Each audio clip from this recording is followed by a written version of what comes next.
Hello, and welcome to Your Vote Counts. I'm Barbara Sellers-Young from the League of Women Voters, bringing you this public informational voter service program. These 2020 general election interviews are made possible through Capital Community Media via remote technology and in collaboration with the League of Women Voters of Oregon, Marion, and Polk counties. For this race, all candidates were invited.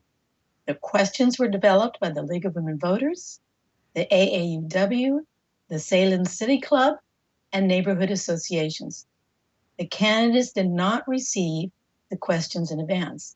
However, they were asked to prepare a 3-minute introduction of themselves, their qualifications, and their vision for the office. I would now like to ask Jackie Leung to share her opening remarks. Thank you. Hello, everybody. So I am running to represent all the people in the district, from Salem, Turner, and Almsville, and I want to ensure that all families have access to affordable and quality health care, education, and housing. I am not a run-of-the-mill politician. I am a working mother of 4 children, and I am tired.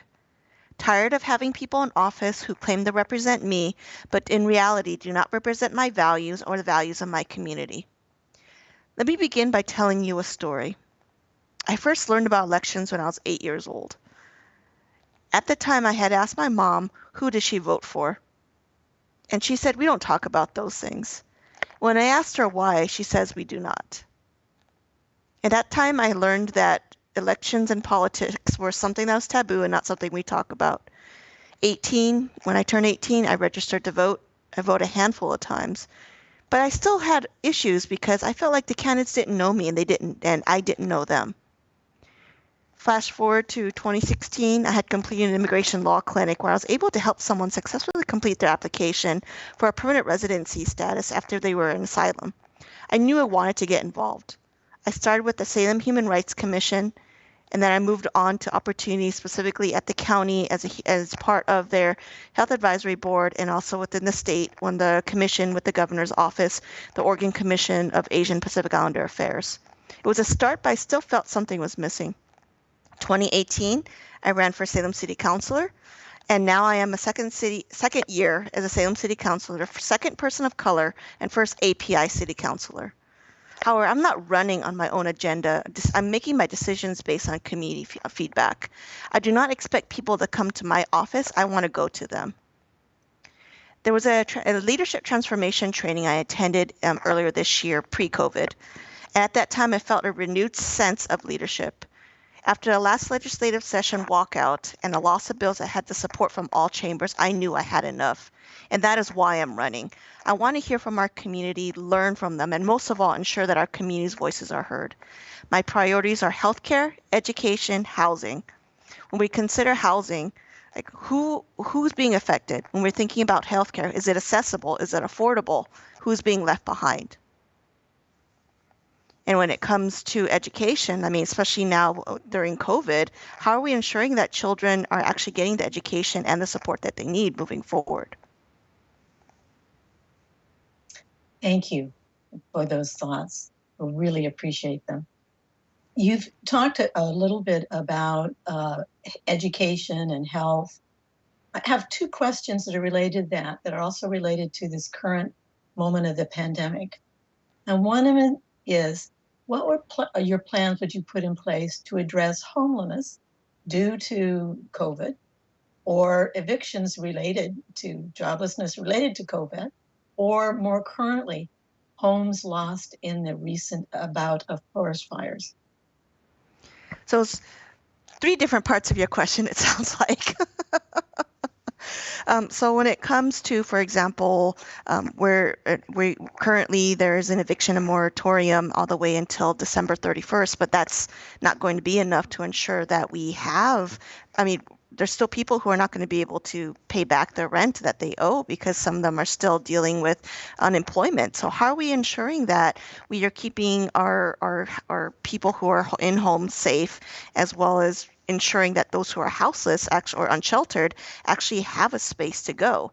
So it's like it's going to be a multi-step process in terms of how we're going to be supporting our communities. And with COVID going on and with the recent wildfires, we recognize that there's going to be long-term healing and long-term impacts this is going to have.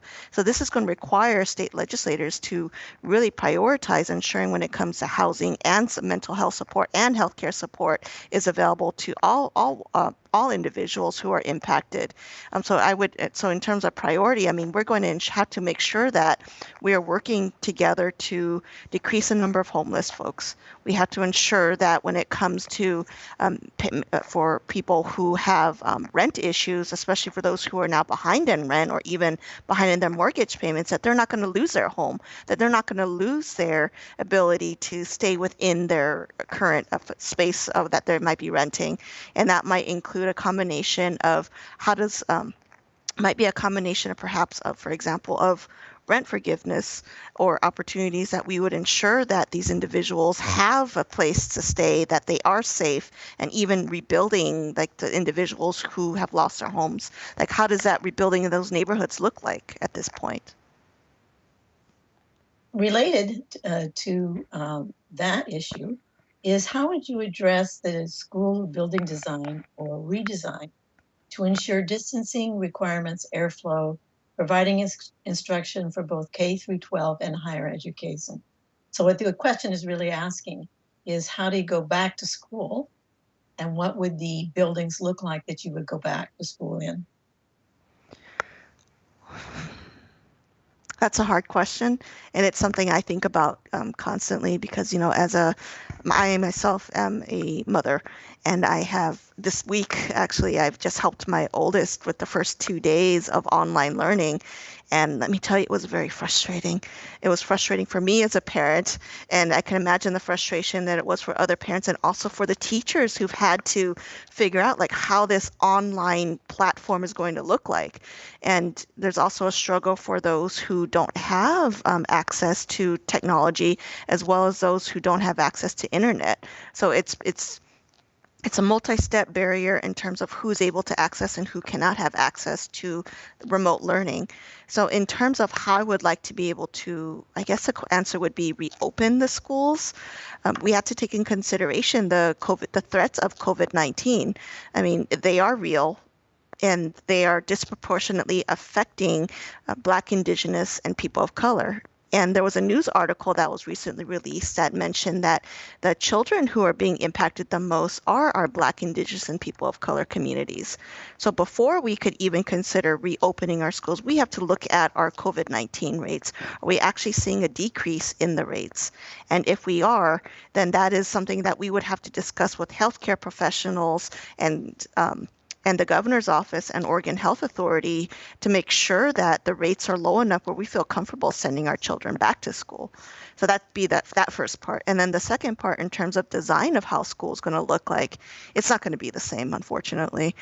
We also need to recognize that our schools are overcrowded. We have a large number of students that we can't do that distancing, that spacing that we need. So it might have to continue to be some sort of hybrid model, for example, where children might go to school certain days and the other ones might go to school the other days. Or we might have to alter it where maybe the times have to be changed, or even expanding from the current school year to some sort of year-round school year model, where some children go to school for a part of the year, then the other part of the group of children attend the rest of the year, to ensure that we don't leave any students behind. Thank you. Recently, the state has dealt with a real blow to its infrastructure related to the forest fires. And this is an ongoing issue with climate change. So the question really is, how would you go about creating an infrastructure in the state that is a state that relies on forestry and trees, that is resilient to fires, floods, mudslides, seismic issues, and related political disasters affiliated with them? So it sounds like your question is multifaceted again. So I'll start off perhaps with maybe wildfire mitigation, and then from there we could talk more about public health emergencies, maybe, if that's how I'm understanding your question. So as we have learned, unfortunately, like the wildfires have taught us several things. But first, I want to honor and recognize that the loss of lives in the many towns that have been destroyed due to the ongoing fires that are still occurring. Second, climate change is real. We are seeing a lot more hotter days in Oregon. We're also seeing less rain, more drought, leading to drier and worsening conditions that make it a perfect storm for fires. And that is something that we really need to consider moving forward. I mean, one important thing to recognize within Oregon is that timber is one of our main economic priorities. So how are we ensuring that we are providing the necessary protections of our forests while also recognizing that we rely quite a bit on timber. So it might be perhaps expanding into other fields. For example, there's the discussion about green energy. Is it something that Oregon's willing to continue to invest in, specifically increasing the types of green energy investments? At the same time, recognizing that are we able to expand job opportunities as we move away from timber into green energy resources? The second part, where you asked specifically about public health emergencies, I have a background in public health, and I did some work when I lived in Iowa, specifically looking at bioterrorism preparedness, and that is something I think we need moving forward, specifically within Oregon, in improving our public health infrastructure, specifically when it comes to emergency preparedness, not only when it comes to wildfires, but COVID-19, that was a big surprise for us. I mean, for everybody. We also, it's not talked about as much anymore, but we keep talking about the earthquakes, the big one.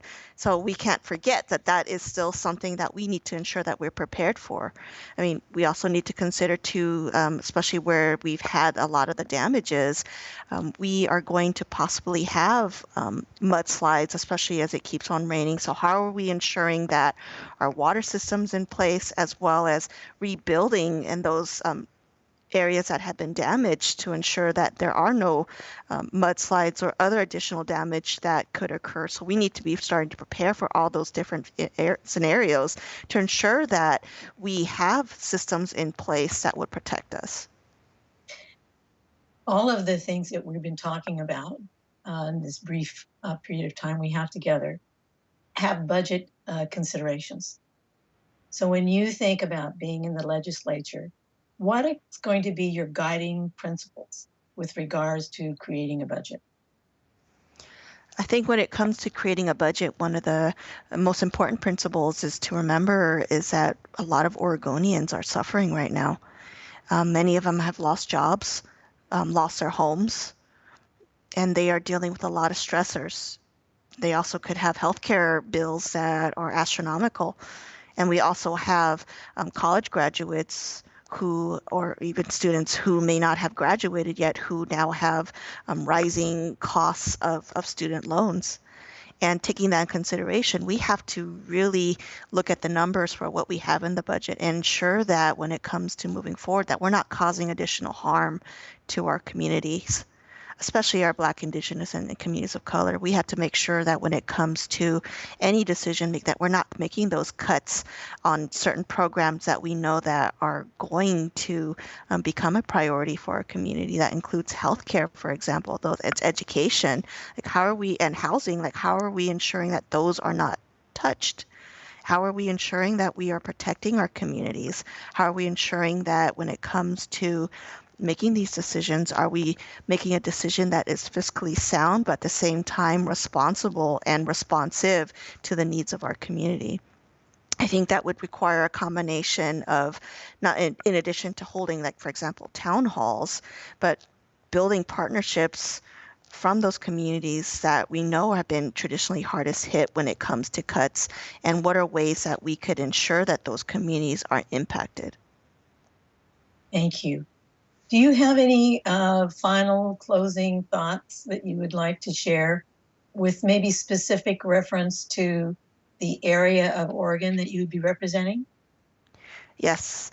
So to all folks who are in House District 19, so again, that is parts of South and East Salem, Turner and Almsville, I just want to say to each of you to please vote. It's very important and it's vital to have your voice and your input. And it's very important that you take the time to get to know who's running for each of those respective offices. I mean, you could look up my information at jackiefororegon.org, or you could also send me an email at jackiefororegon@gmail.com. I'm very responsive, and I want to ensure that when it comes to any concerns that you have, that you share your voice, you share your experiences, and that you let me know what it is that impacts you and what is concerning to you. Thank you, Jackie, for taking time with us today. Much appreciated. And I want to also thank Capital Community Media for their time and expertise in creating this program and making it available across the state through YouTube and Vote 411. And thank you, the public, for watching. For more voter information, including dates, registration, candidates for state and local areas, ballot measure information, please go online to vote411.org. You have until October 13th to register to vote, with ballots being mailed to you beginning on October 14th. November 3rd is Election Day. Please remember that postmarks don't count. Elections matter, as Jackie mentioned. Remember to vote, because as they say, your vote counts. Thank you.